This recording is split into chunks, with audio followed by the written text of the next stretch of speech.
Chapter 2, The Science of Deduction. Exterior morning, Watson's point of view. Angle on Sherlock's Times editorial. Where to begin? With the man himself.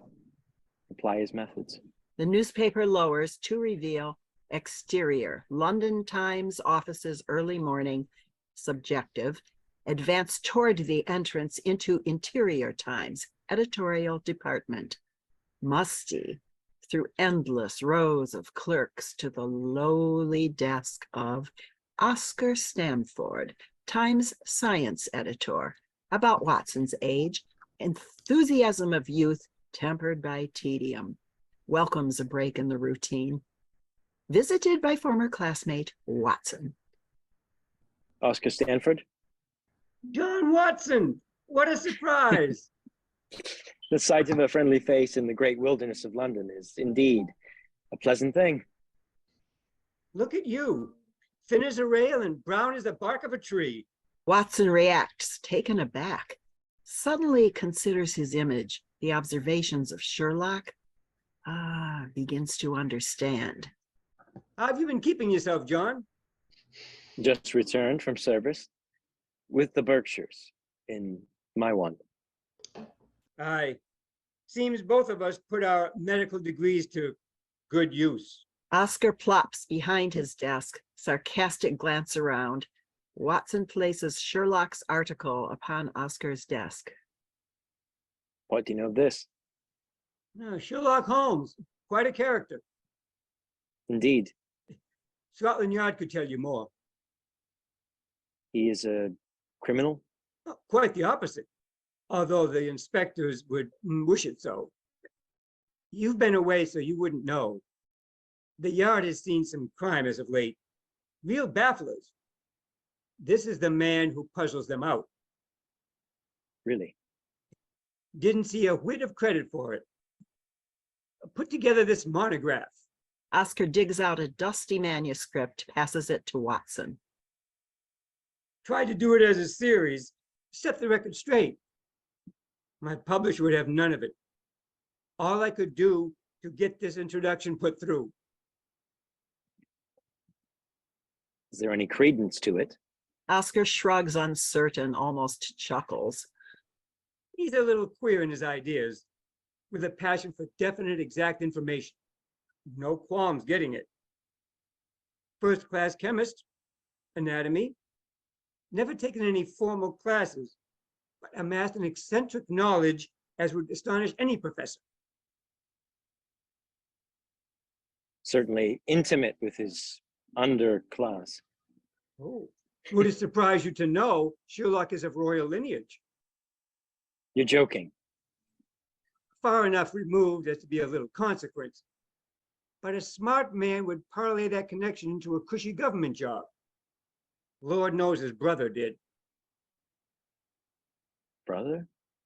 This has captured the attention of several adjacent clerks, ciphers behind bottle glass lenses, eavesdrop for useful gossip and profitable intelligence. Oscar reacts, a fox in the trap. I'm talking out of school. Good thing you're an old schoolmate. Loud enough to make his point to the eavesdropping clerks. They return to their work. Oscar whispers nervously. That's all I have for you, Watson. Go to Scotland Yard if you want more. Gordon Lestrade is anxious for a promotion. Sherlock Holmes is his ticket. Oscar hunches over his desk, buried in work. Uncomfortable silence. Watson rises, clutches Sherlock's manuscript. I see. May I... Oscar shrugs, avoids eye contact. Watson nods, exits, with more questions than he came in. Establishing Scotland Yard offices morning. Intimidating in an old world sense. The building towers over us like a castle or a cathedral with signature blue lamps. Interior Scotland Yard, Lestrade's desk.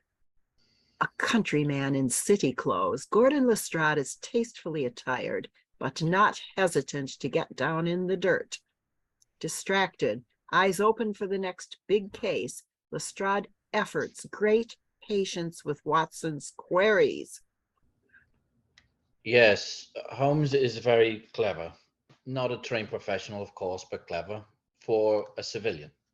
Cannot say that I understand his strange methods, but he brings a fresh perspective that proved useful in a case or two. I heard Holmes has a brother. Lestrade reacts, stiff attention, glances around, sees subordinates, tries so hard to not hear. They clearly hang on every word of the conversation. Where did you hear that? I heard. Some things are best not hearing. He is with the government. Mycroft Holmes is the government, in his own mind, at any rate. Excuse me. Lestrade is distracted by a flurry of activity across the room. Detectives rush off. Lestrade follows. Alone, Watson fumes, exits into exterior Scotland Yard late morning. Watson steps out only to be blocked by two somber men in black, quietly intimidating. Your presence is requested. Sir, Watson reacts, baffled, nowhere to run. Watson nods, is escorted off into establishing Diogenes Club, noon, austere and unrevealing, private members club in the middle of Whitehall with absolutely no markings or indications. Interior Diogenes Club. Somber men escort Watson through a posh foyer, down a long hall, through an atrium, into interior Diogenes Club reading room. Somber men and Watson cross to Mycroft Holmes, large and obese, completely fills an opulent, overstuffed armchair. Face hidden, buried in one of many newspapers and magazines stacked high upon a side table. Somber one crosses to Mycroft, whispers, extends an official-looking leather valise with all the earmarks of containing secret documents. Mycroft's eyes peek above the newspaper, react, stern look to somber one, react, rebuked for exposing the case in public. In the same breath, Mycroft's eyes direct an order. See Sherlock's manuscript under Watson's arm. In the blink of an eye, somber men are gone. Watson is alone with Mycroft, faceless behind his newspaper. Mycroft whispers, difficult breaths through walls of flesh. You made inquiries?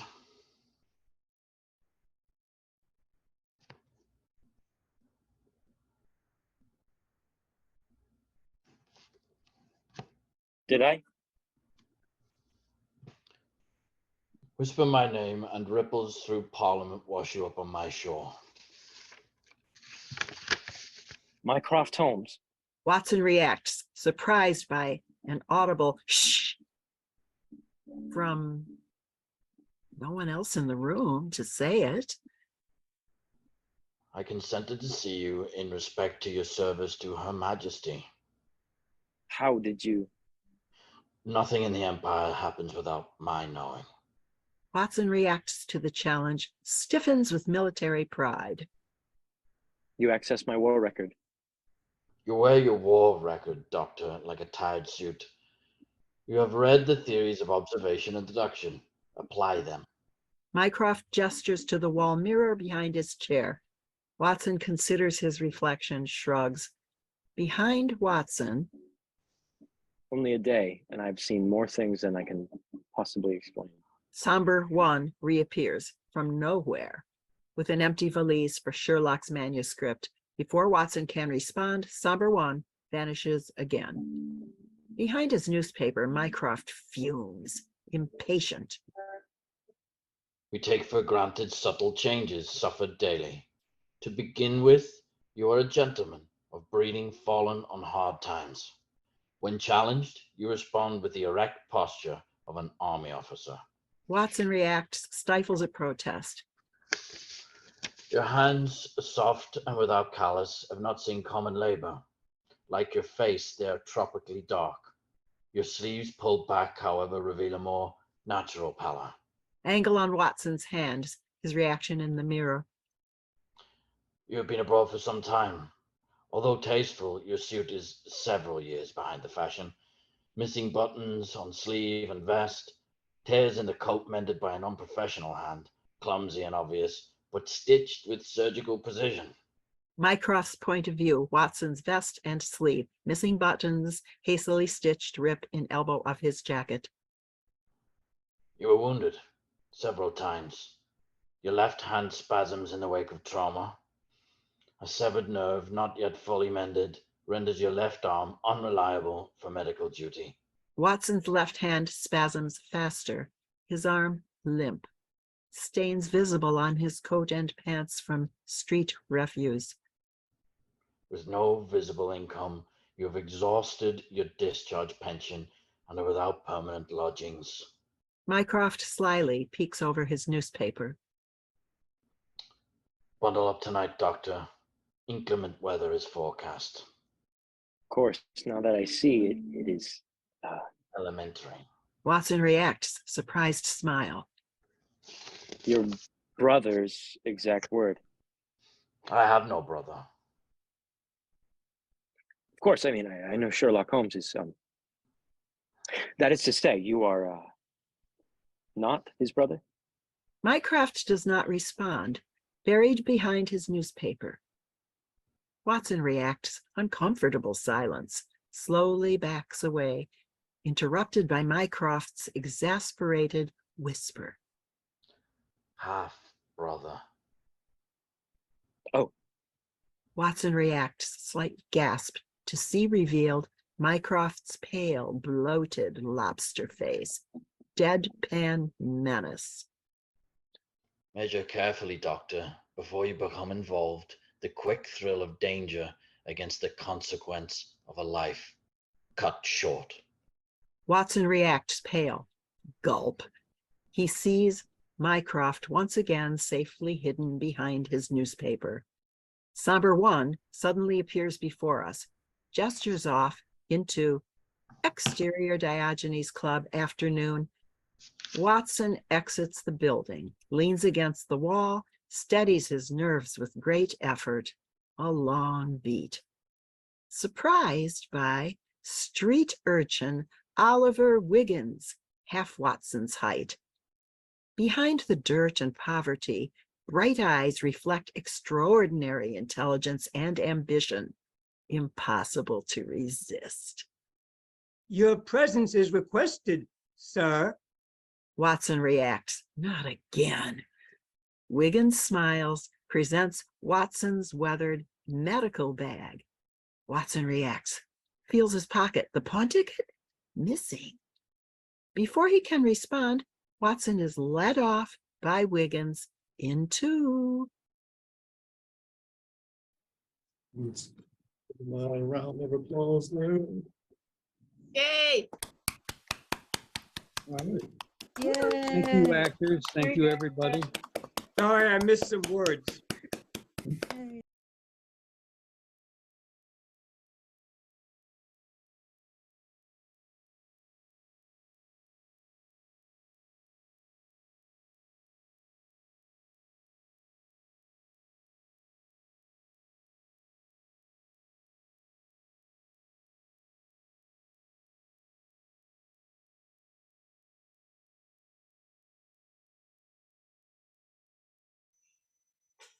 Rich Pickings, a comedy by Rex McGregor.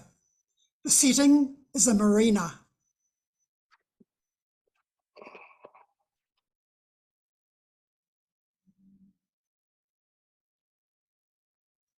Derek, no luck? Take a hike. Clearly the fish aren't biting. This is my patch. Nothing wrong with the location. Try different bait. When I want your advice, Kel, I'll drown myself. Well, that could work. Flail about in the water. A passing billionaire might rescue you. Once you're on board the yacht, you'll have a captive audience for your spiel. I'm after somewhere nice and dry. Don't fancy getting soaked. That's your trouble, Derek. No commitment. Hey, I'm not the one who walked away from a high-paying job. I committed myself to my resignation, my freedom. You have to be so smug. That's half the fun. Did you come here just to annoy me? I've brought some food. Holy ravioli. I gave directions to a lost couple. They rewarded me with a chocolate cake Wait, I thought you shunned handouts. from the government, but the cake was a token of appreciation. First rule of gratitude, always accept a gift. Champion. I loathe sugary treats. Third rule of gratitude, pay it forward. Oh, 1,000 thanks, Kel. Do a favor for someone else. What the hell is this? Dandelion salad. Where's the chocolate cake? I ate it, every last horrible crumb. You should have given it to me. Second law of gratitude, never regift. So you offer me weeds? A nutritious meal. It was to be my dinner, but my belly's full. Buzz off. Aren't you hungry? Yeah, for more than vegetation. Oh, wait, here come my targets. Have I been insensitive? Look, Kel, you want to help me out? I'm morally obliged to, by the law of pay it forward. All right, then play along, okay? Leave the area. Begging is prohibited. Fair enough, sir. I respect the marina rules. Come on, Sandra. Don't dawdle like a landlubber. I've never loved land as much as I love it today. There's no need to wear a life jacket. Our yacht's over 68 feet long. So is the Titanic. Modern boats are as safe as houses. Houses survive on solid ground. Sandra. I get seasick in the bath. Well, you'll soon get your sea legs. I'd sooner have another C-section. Let's go up on deck. The luxury will calm your nerves. I'm not nervous, Doug. I'm embarrassed. By what? That name. Well, it's an accurate description. If only it wasn't. Allow me to hazard a guess. Excuse me? I bet I can pick which yacht is yours. We're having a private conversation. You've publicly emblazoned the name in gold lettering. If you're the proud owner of the banker's jackpot. Hear that, Doug? The sin of pride. Well, I'll call my property what I damn well please. Bravo! You're among fellow eccentrics here. You'll fit right in. Thanks. I wondered how welcoming the neighbors would be. Relax.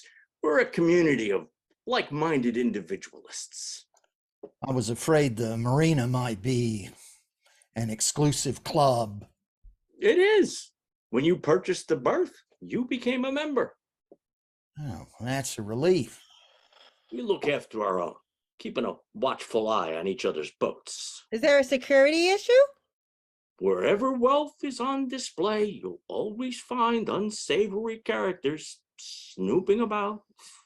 No, dear. I had to chase one off a minute ago. I saw. They won't try anything as long as one of us is around.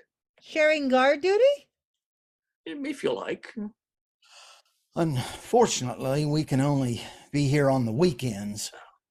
I'm retired. I regularly check boats along this stretch. Happy to add yours to my patrol.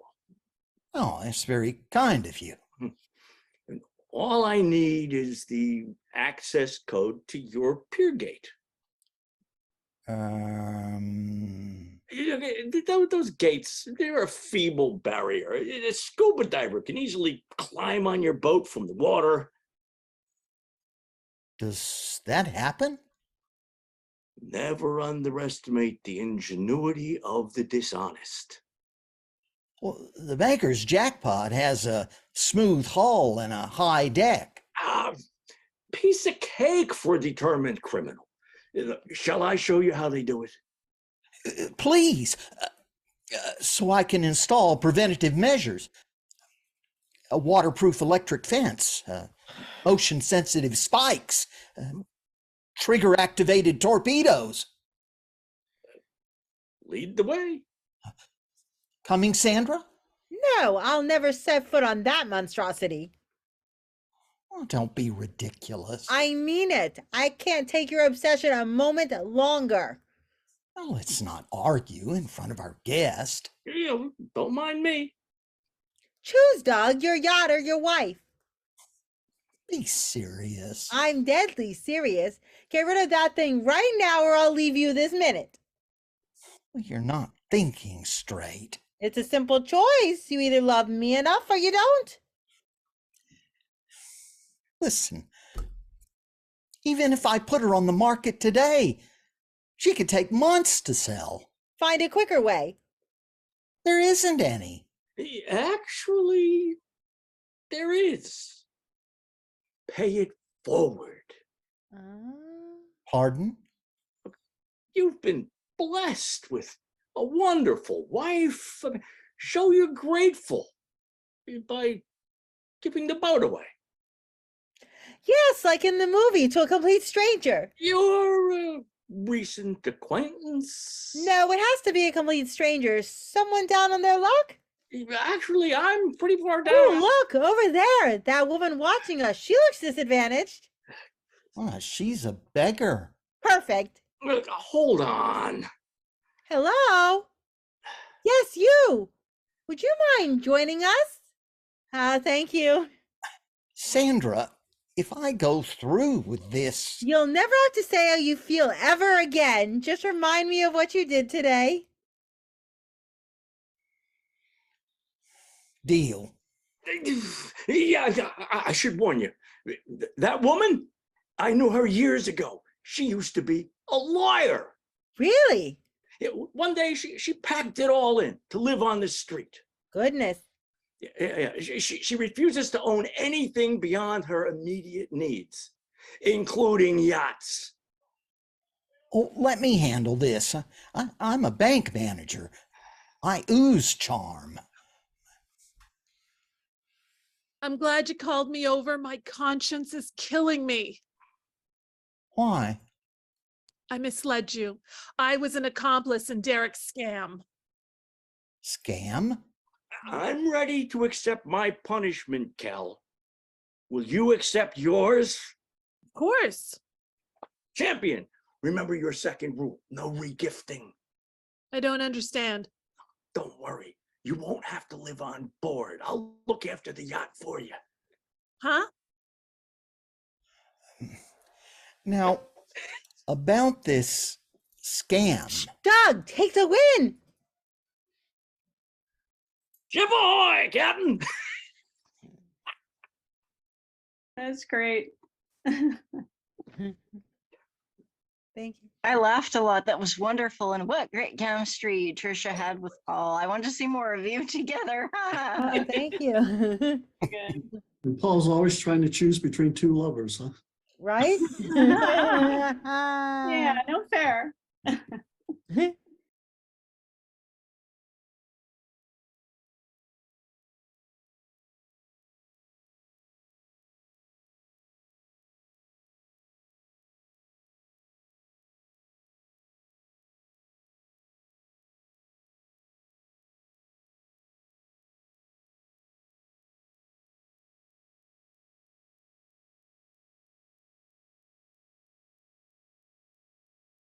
Reverse Maneuver, written by Tasmin Jahan. Present day, early summer morning.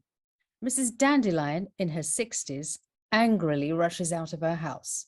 Miss Shields, in her late 30s, tries to stay calm behind the wheel.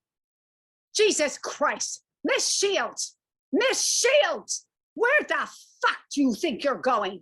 You've just reversed into the side of my beautiful car. So, Mrs. Dandelion, good morning to you too. I didn't realize that you were watching me again with your challenging and beady eyes. It's my favorite part of the day, watching my neighbor fucking reverse into my car. Yeah, look at that beautiful sunshine and clear blue sky. Oh, it's almost making your hair look radiant. Wonderful day for the insect world, don't you think? You know I don't give a fuck about the insect world. The point is you've just hit my car. Why don't you check your rear view mirror before you stepped on the gas? I thought I did. Mrs. Dandelion, I've dented my car as well. But don't worry, I'll speak to the insurance company and I'll sort everything out. But right now, I have to be somewhere. Gilbert and I are going out to meet up with some friends. You're not the only one with plans. Why the fuck do you think I'm dressed up like this? Very important people are waiting for me on the other side of town right now. I can't drive up to the venue with a dent in the side of my beautiful car. It will be too fucking embarrassing. Yeah, even though I've tolerated your bad language all this time, and we've been neighbors for almost 5 awkward years now. It's a pity I haven't been able to convert you. I swear that the insect world de-stresses the mind and makes you appreciate all those divine little creatures just minding their own businesses and working around the clock simply to make a good fecund living. Isn't that extraordinarily beautiful? We could learn a thing or two from our insect friends. Hello? Are you fucking listening to me? We're talking about you reversing into my car. Please calm down, Mrs. Dandelion. It's not as bad as you think. I can't believe that you passed your fucking driving test. Oh, yes, I'm absolutely thrilled about it. I'm so happy I bought my car last week. Isn't this shiny midnight blue color amazing? And Gilbert is so happy now. Well, he's never liked public transport. Makes him feel irritable. Yesterday evening, I heard you revving that engine. It was so fucking annoying, especially as I was trying to watch an important documentary. But I chose to be kind to you by just looking out the window and not racing out of the house to shout at you. Well, I accidentally revved the engine because I was showing Gilbert the interior. He loved it. People like you should stick to using public transport. Remind me, how many driving tests you had? Let's see, just 1, 2, 39 driving tests in total. 39 seems to be my lucky number. It's my 39th birthday tomorrow as well. Gilbert and I are so excited. My last birthday was a fucking disaster. My husband bought 68 candles and placed them all on top of the cake. Nearly blew my face up. I could have died. Thankfully, only the smoke alarm went off and nothing else happened. I was so fucking angry with him, I had to ground him for 2 whole weeks. Wow, poor Mr. Dandelion. I feel sorry for him. Excuse me? Why the fuck do you feel sorry for him when I'm the one who's fucking suffering in this marriage? Well, the point here is that tomorrow is a new day, and I'll be able to drive up to the entomology site in my new car and not have to ask for a ride from colleagues or use public transport. Gilbert is so proud of me. Just like everyone else now, I'll be able to drive to work and park up near the office building. It's going to be amazing. On second thoughts, I want you to pay for the damage right now. I can't do that. That's down to the insurance company. I have been praying for a better neighbor ever since you introduced yourself to me. I don't deserve to live next door to a fucking entomologist.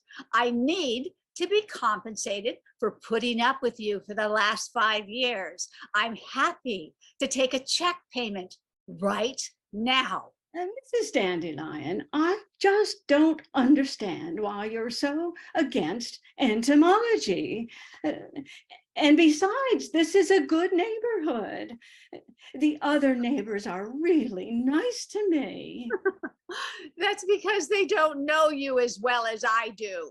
I don't think you really know me at all. Whatever. I need to know the truth here. Did you plan to reverse into my car today? Oh, absolutely not. Well, the truth is, I saw a pregnant worm. I didn't want to run it over, so I reversed more to the left than to the right. You saw what? A pregnant worm was on the road. I have no idea how it got there, but I didn't want to disturb it. Jesus Christ, Miss Shields, you saved the fucking pregnant worm instead of my beautiful car. You are fucking mad. I couldn't do it. Gilbert would have been very angry with me, and I wouldn't have been able to live with the guilt of running over a pregnant worm. The fact that I didn't run over the pregnant worm just shows how much of a good, honest, and kind entomologist that I am.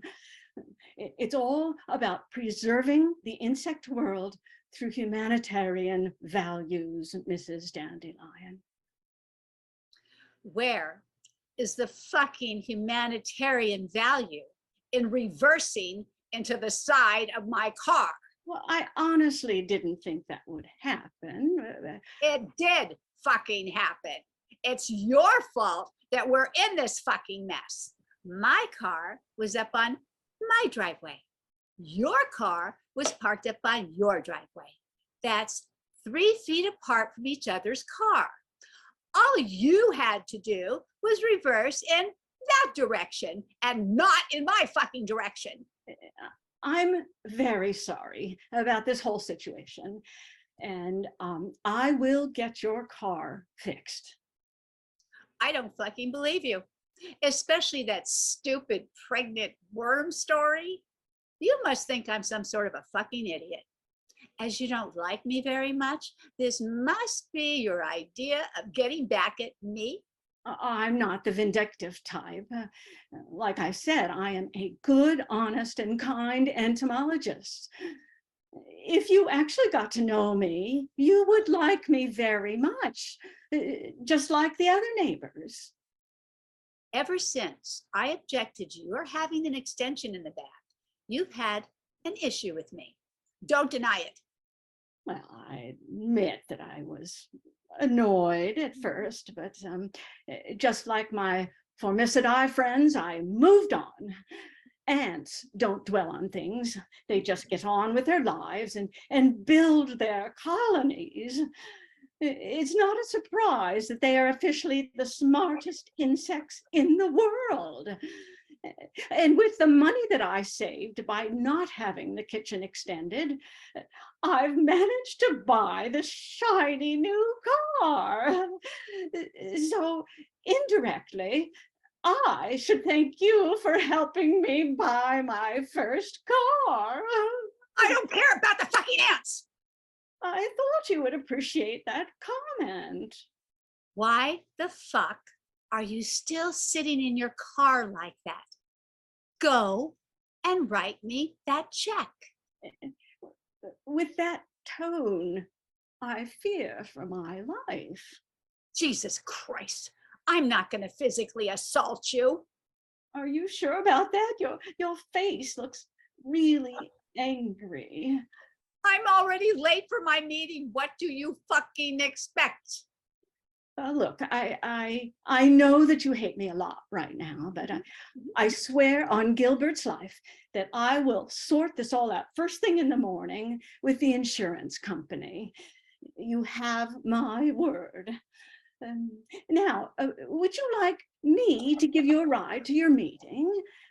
I'm happy to take you there, given that my reverse maneuver has caused you a lot of distress today. I don't know about that. It's the least I can do. You're really serious about giving me a ride to my meeting after all I've said to you? Unless you want to use public transport. Not in this outfit. Well, then jump in. But I don't think I trust you. I'm not going to kill you. Since I passed my driving test and bought my first car, I've been in a very good mood. So I'm happy to help. Honestly. I guess right now I have no other option and time is running out. I just unlocked the door for you. Jump in. Mrs. Dandelion gets into the car. As she buckles up, she pulls a very odd face. What the fuck is on my leg? Oh, I forgot to say that Gilbert was actually sitting in the front seat. So sorry, my bad. I can't see anyone else here other than you and me. Oh, Gilbert is my pet tarantula. Oh, wait, he was here a minute ago. Perhaps our awkward discussion scared him off a little. Never mind. Mrs. Dandelion, why do you look so pale? Just relax, you'll be fine. Gilbert's probably comparing your leg to mine right now and having a hissy fit as he's never seen your leg before. We were doing a lot of talking therapy last week to help him adjust to this new environment. So I don't think he'll bite you straight away. I hate fucking tarantulas. Oh, does that mean that you don't want to ride to your meeting? Thanks, Susan. That was funny. Well done, well done. Yeah. I was sitting there giggling until the end, and then I don't think I turned pale, but my stomach dropped because guess who's a huge arachnophobe? And also, is Gilbert her husband? Was I not listening very carefully? I have questions. Maybe they remain better unanswered.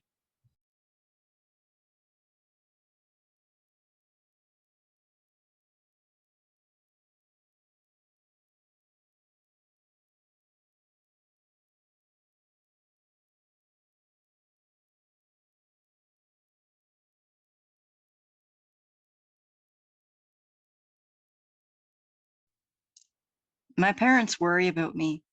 They question why an intelligent, attractive young woman is not in some kind of a relationship. It's very annoying. I sometimes wonder about them. I wonder why my parents, well, to be more accurate, I wonder about my mother, because she's the one who brings it up in every time in every conversation. My father has never directly brought it up to me. However, my mother will say, Dad is concerned that you've not found someone. I don't believe he has ever said that. I think he would have preferred it if I'd never moved out of the house or grown past the age of 10. For him, our relationship was so much simpler when I was 10. As for my mother, I think it's because her biological grandmother clock is ticking away. It's more about their needs than mine. And it's the part that they don't understand. It's not that I haven't tried. Believe me, I have tried. I mean, I have dated, or at least tried to date. But that's another thing my parental units don't understand. The dating world is not our parents' dating world. It's practically virtual, and the people you meet online aren't the same people you meet face to face. The dates I've met just do not measure up. They do not measure up to their profiles, and they don't measure up to Sam. That's my real issue. Sam set the bar way too high. My mother worries I'll never be in love. She doesn't know that I've been in love.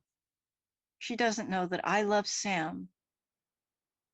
See, you probably think, okay, you're in love. Just tell your parents and get them off your back. Well, the only issue is that Sam is my cousin on my father's brother's side of the family.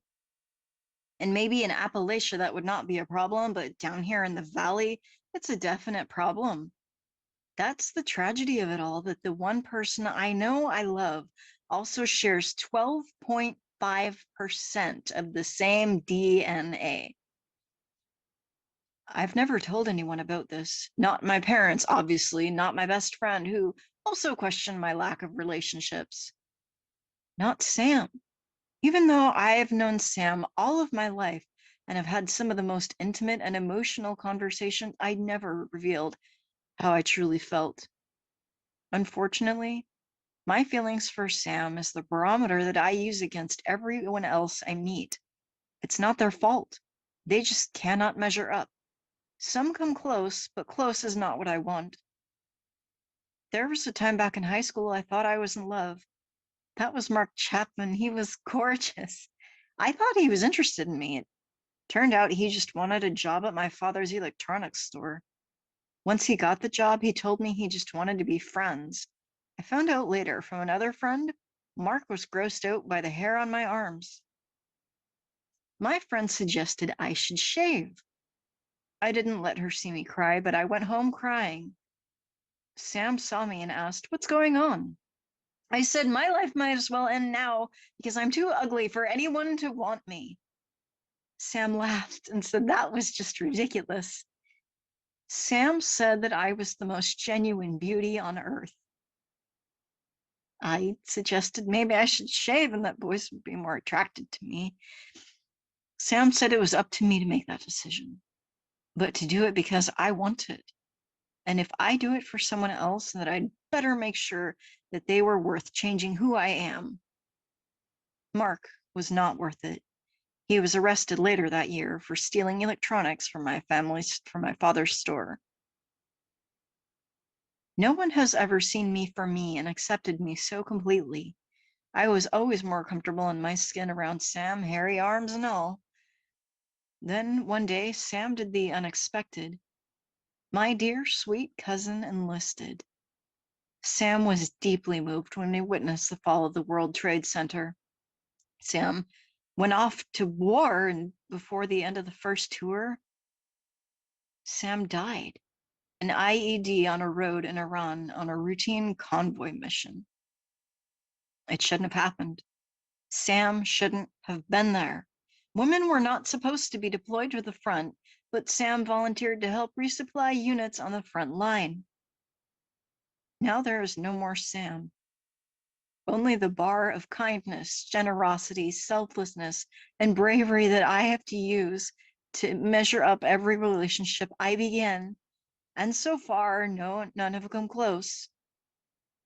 Maybe you think I should lower the bar, but I can't. If I do it, it would diminish the memory I have of the most important person in my life, Samantha Robertson. What it comes down to is that I've been looking in the wrong places. Men could never be Samantha. I must face that now. I owe it to her. My parents worry that I will never find love, but I did. Now all I have to do is be as brave as she was and keep looking for someone I can love so that I can measure up. Great job.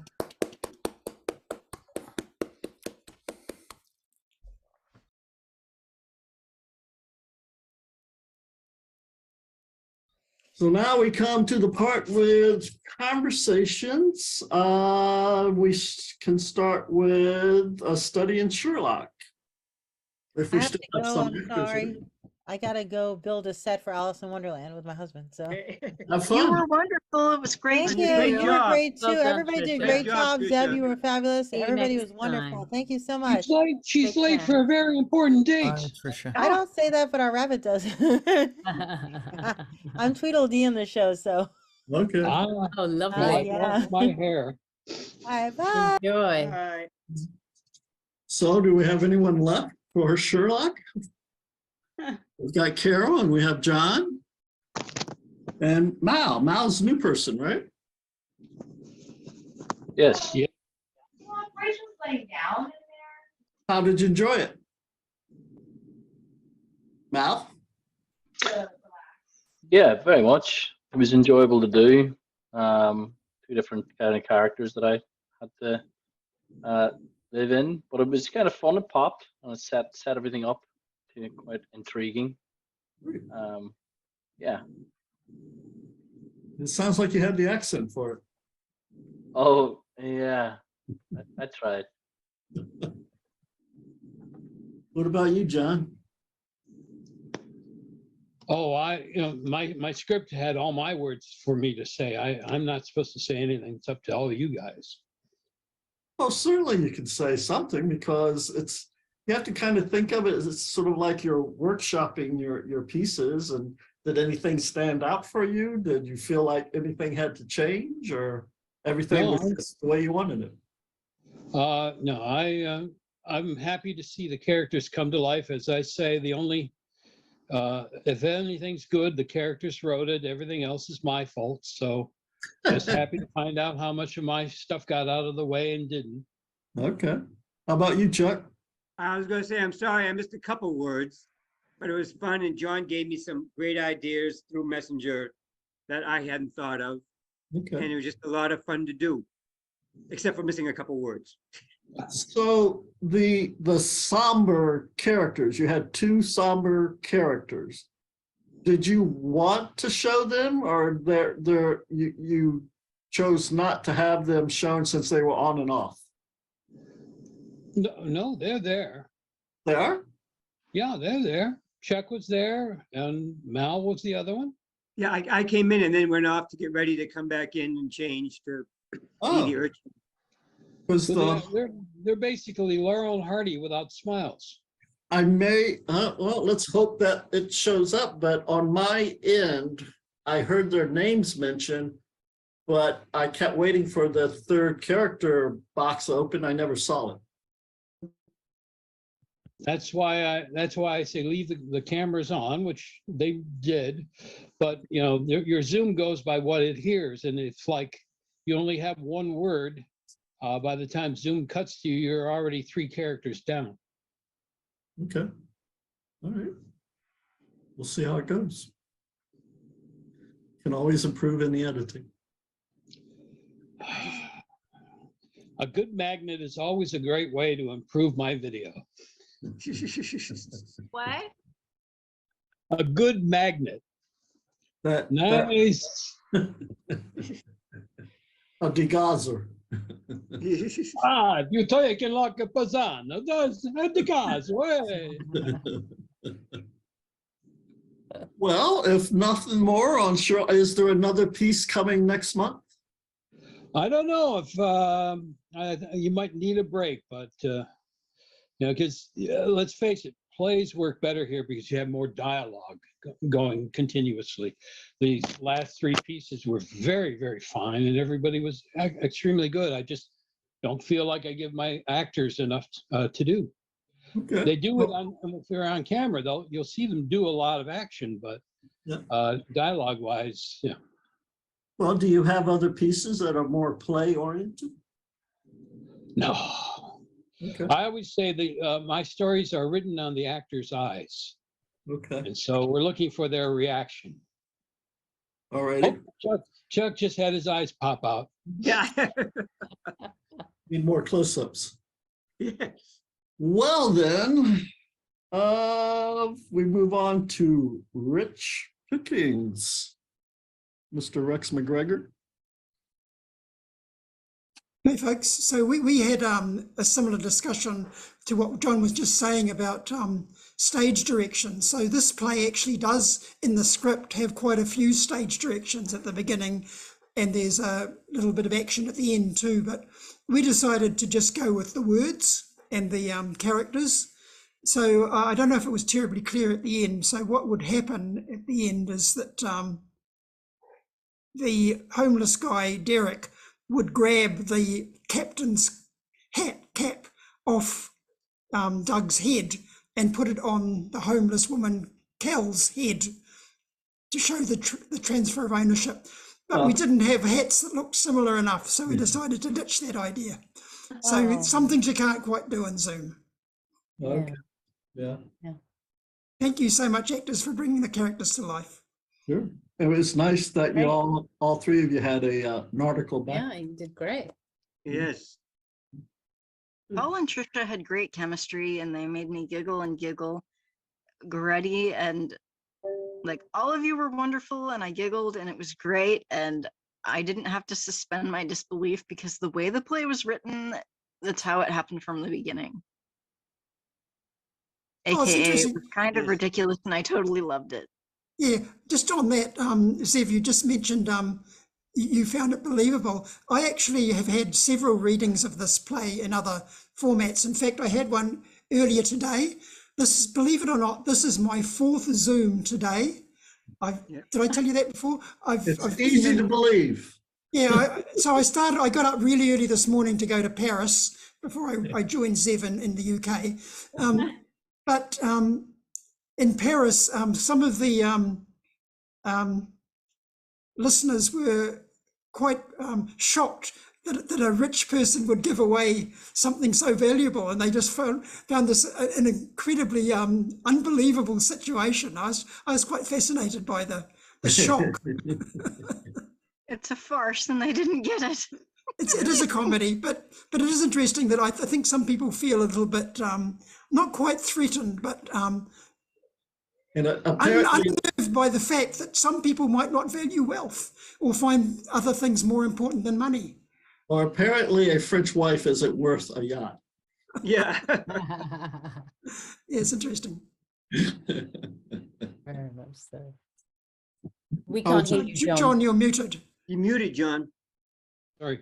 According to Italian tradition, if you compliment something, we're obligated to give it to you, which is why we always tell women they have beautiful figures.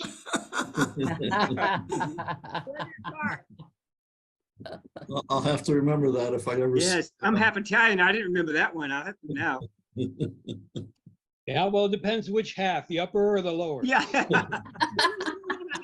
Oh dear. I've heard examples of that in different cultures, but it's like material object. I mean, I knew what you meant and I knew it's a joke, but like yeah, a woman complimented another woman's scarf and she unwrapped it and handed it, and she said, it's because you like it and I don't, like, this is not an essential need, so I want you to be happy. And I was thinking about all the time I've complimented women's clothing and was like, I'm not going to do it again.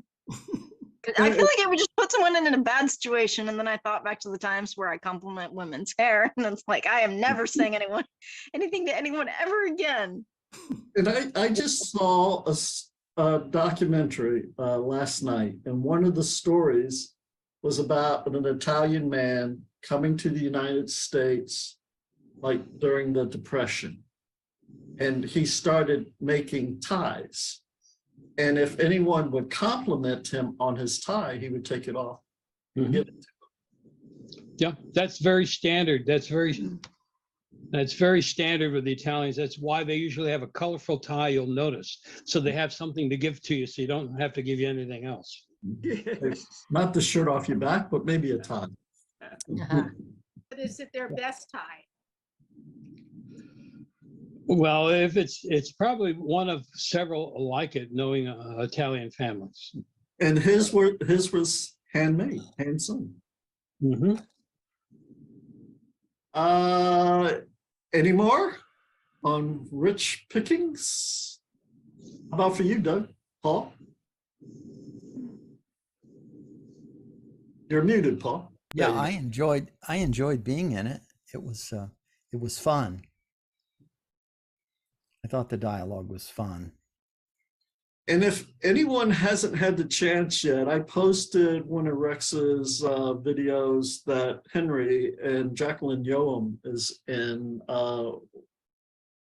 Was it redoing Romeo or Restoring Romeo? Restoring Romeo. Definitely a good watch. And I've just recently edited another longer video of mine. So most of you will have seen some of my plays before, but I've got a 45-minute comedy that's just been posted on YouTube. I'll pop the link in the chat in case anybody wants to have a look at it. Please do. Sure. Well then, let's move on to Tasman with reverse maneuver. Yeah, well done, guys. I really enjoyed it. It was great to meet an entomologist. I've never met an entomologist before. Hey, crazy neighbor. I would never want a neighbor like that, but it worked so well.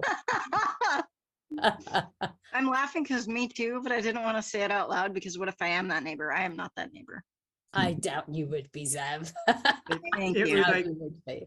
But the whole idea of Gilbert was some people before, when they read it, they thought he was the boyfriend or maybe the husband. And I then did. he's a tarantula. That's why I was asking questions about bestiality and then immediately didn't want to hear the answer and apologize. That's okay. Yeah, But- Zeb, you're I'm right. glad to know I'm not the only one. It's not what I think of you at all. I had to know the answer, but then I didn't. And now it looks like, I can just make noises. I thought Gilbert was going to be the pregnant worm, but Oh, now there's a thought. No? That was my favourite line. A pregnant worm was on the road. I don't think I've ever heard that in a play before. And I'm wondering, how do you know a worm is pregnant? Can you tell? Oh. it's two pieces going in separate directions. I can tell you the hard, but I know this, of course, that what a pregnant worm looks like. Actually, the hardest thing about Tasman's script was saying for Missadai and learning these terms. I'm like, Second living. You were fantastic. I loved her script. Her score is just great. It was so much You, fun. no, you were so great. Both Yeah. of you. Both Yeah, of you thought worked it was so well. like it was Yeah, great casting out vocal of work. central casting. It was perfect casting. They worked so Oh, well thank together. you. It was great, both of you. And Yeah. then I can't believe our little sweet Tasman with the F word every job. It was the crazy fantastic. neighbor. It was, It was the crazy neighbor that made me do that. oh, okay. Not the Absolutely. entomologist. Well, last month you were so Another play of apologetic about Tasman's it, but that now was- that you've broken the seal, every single one is going to be the effing play. Yeah. I will rein it in. I won't say it myself, but I will rein it in. No, I just thought- I just Other thought it was Tasmans that have totally fantastic, just fantastic. we'll Thank we'll you. just burn you in effigy. capable of swearing, capable of writing dark shit, and I would love to see the dark ones again. Yeah, the writers cannot be responsible for what the characters say. Totally agree with that. The Totally. actors were off script. That's all I can say. Yeah. And it's such And a with the simple. pairing of the sophisticated hair and the earrings and the makeup, of she's clearly put effort into her appearance, and every other Yes. word is fuck. I She felt looks bad for her. fabulous. And then all that spiel comes out. Yeah. Yeah. And the entomologist, she talks about everything else except for reversing into her car. Yeah. Nothing else matters. She even saved the pregnant worm. I can sleep now tonight. Oh, well done. No, seriously, well done. Well done, Susan. With Well done. your Eva husband Marie. and his career. Absolute pleasure. Absolute pleasure. It was great. It Fun was working with really- Ava Marie too, even though she was swearing at me all the time. She was great. Oh, The I mean feel so neighbor. bad that I moved my camera because my back was killing me, and then it turned on in the middle of your show, and it was so. The reason I moved it is I didn't want to miss a word, and I'm in it, which is It's great. okay. I love the play, so there it is. We have to pay you too now? Jeez. Maybe I'm the worm. eavesdropping neighbor. That's why you were I'm in the so play. You're sorry. watching it go down. but I'm sure Stephen could do something there, maybe. I Work think your so. magic. I Yeah? think so. Yeah. Oh, I hope Yeah. so. Yeah. I'm sure he could do. And I was assuming the new car was actually an old British car, the Spider.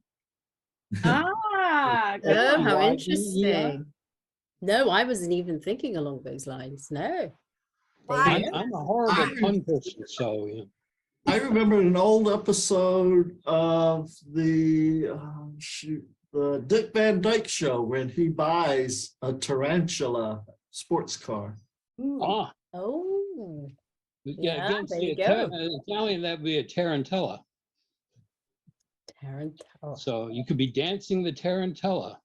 What's the tarantella? That's the name of a TV play. show has Italian that dance, episode named title, after and the it's about tarantula. spiders, humans that can turn into spiders. So does Fit.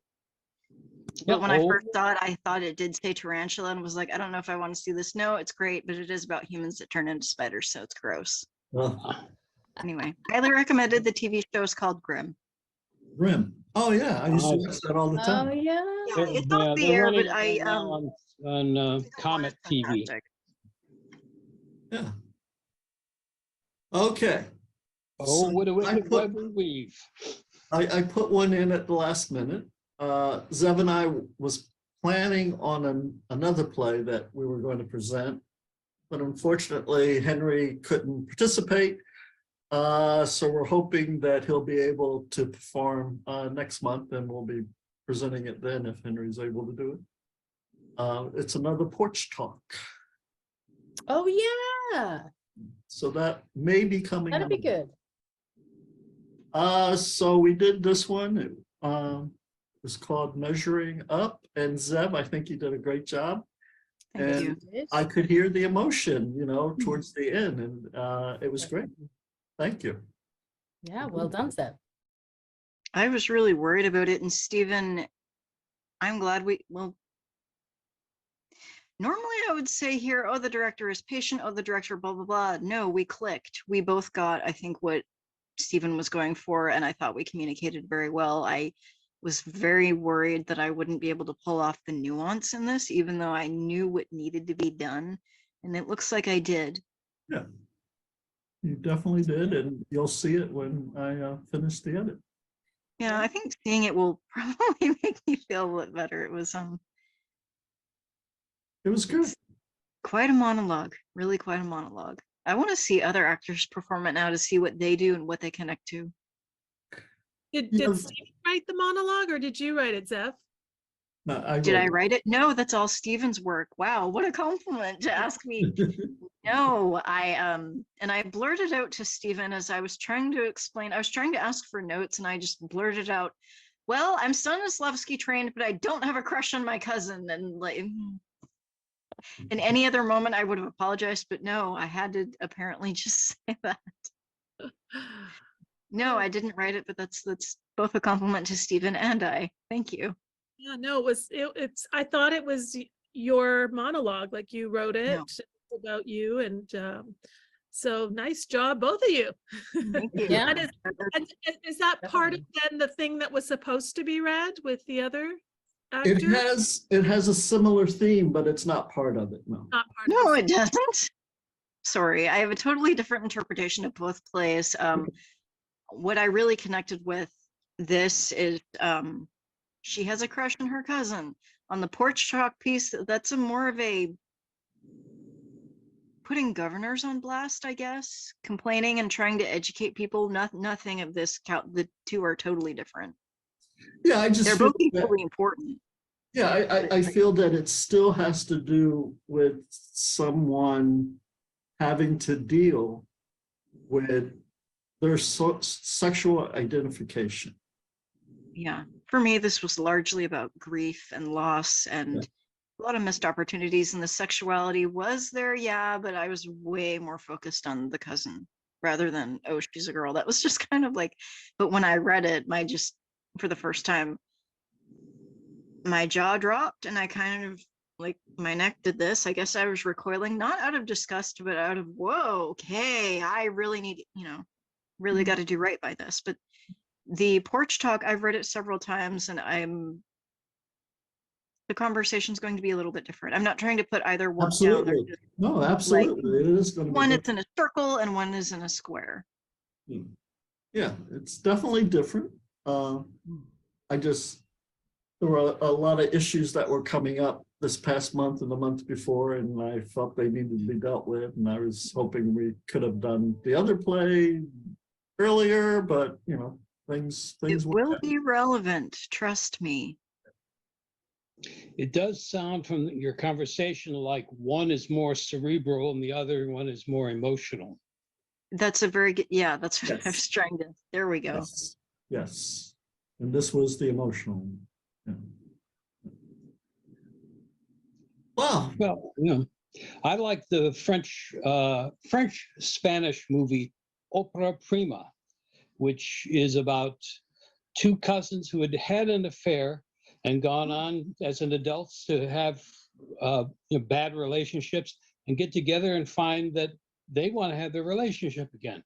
So you get a lot of the chest beating from the Spanish cinema, but then the French comes in the end and says, well, wait a minute, if we don't have kids, it's okay. So, it's like, and you can't find that film on video anywhere. I ran it at the Lumley Theater here 40 years ago. But, When Stephen emailed me, he asked me actually if I was okay with this content, and I read it and I was like, yeah, I wrote a short story where two first cousins who are best friends get together romantically, much to the dismay of their family. Like, I explored it.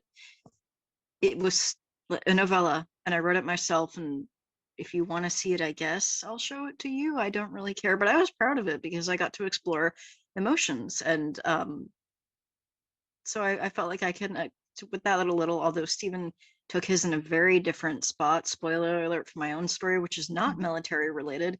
They do get together, they don't have children, and yeah. it's, well, it's unfortunate in our society, especially those that are older and conservative, that we conflate everything into labels and try and put things together that are really separate. There's a difference between love and procreation and family, and you're really responding to the way you feel about yourself when you're with the other person. That has nothing to do with having to have sex or any of that stuff. We are mixing up our emotions, and it's culturally trained. After all, the royal families don't think about that kind of thing. They only marry people that they're related to.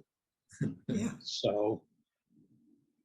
I had not paused to consider that. I'm gonna have to do a lot of thinking about all of that. That's Yeah, that whole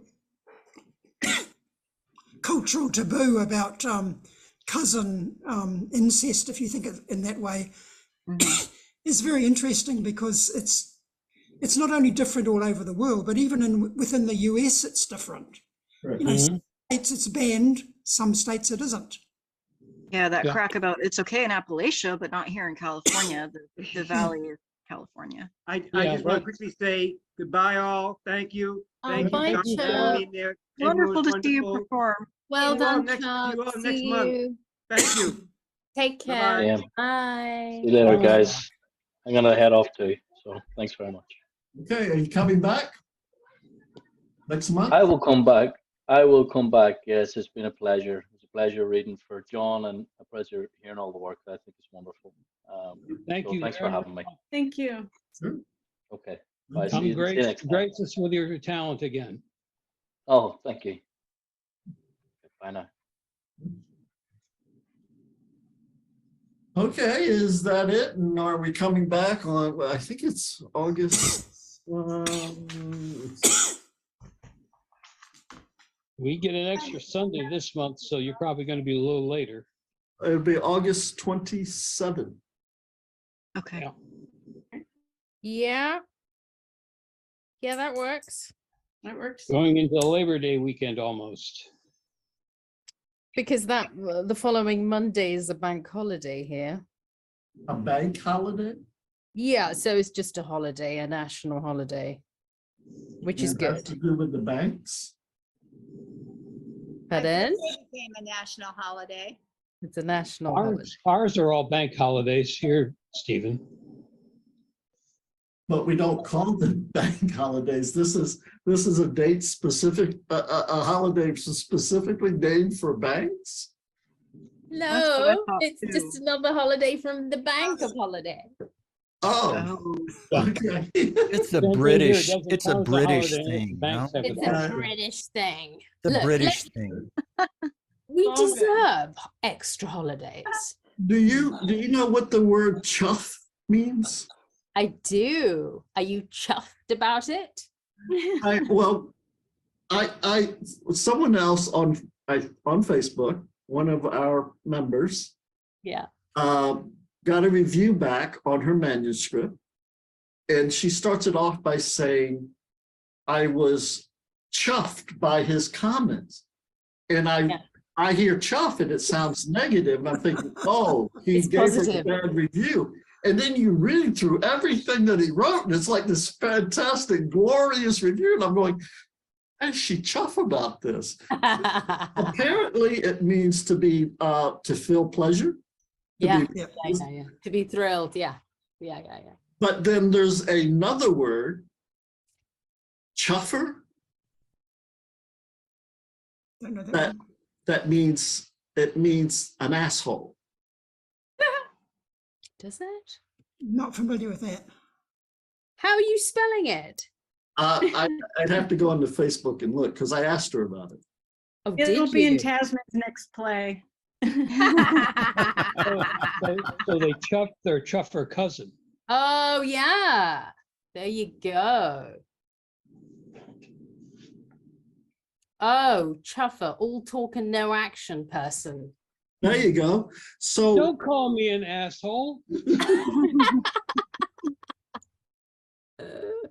So I don't know. There must be some word in English that is similar to chuff that made me think. It's a human bottom, which is soft and yummy like a peach. That sounds a little different than an asshole, but I don't know.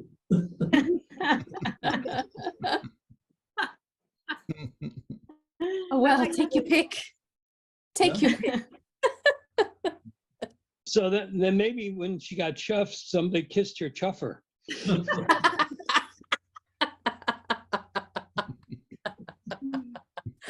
Oh, my goodness me. So good to see some of you that I know and so good to meet some of you that I don't know. It's just nice to be here. It's been a pleasure. Really It's been fun. lovely. It's Great been group. lovely. Loved it. Yeah, definitely. So August Wonderful to 27th. see everybody perform. Yeah, everybody was great today. Really enjoyed it. I'm So gonna- Good range. I want to thank you all for everything. Sure. And I'm gonna- Thank you. Yeah. Thank you, Stephen. Susan, Yeah. you have my number. And Thank you. I'll see you soon, August the 27th. Yes. Yeah. Okay. All right. I'll write it down. Okay, thank you. Thanks Have for a having wonderful me. day, Sarah. Bye. Thank you so much. Thank you, Susan.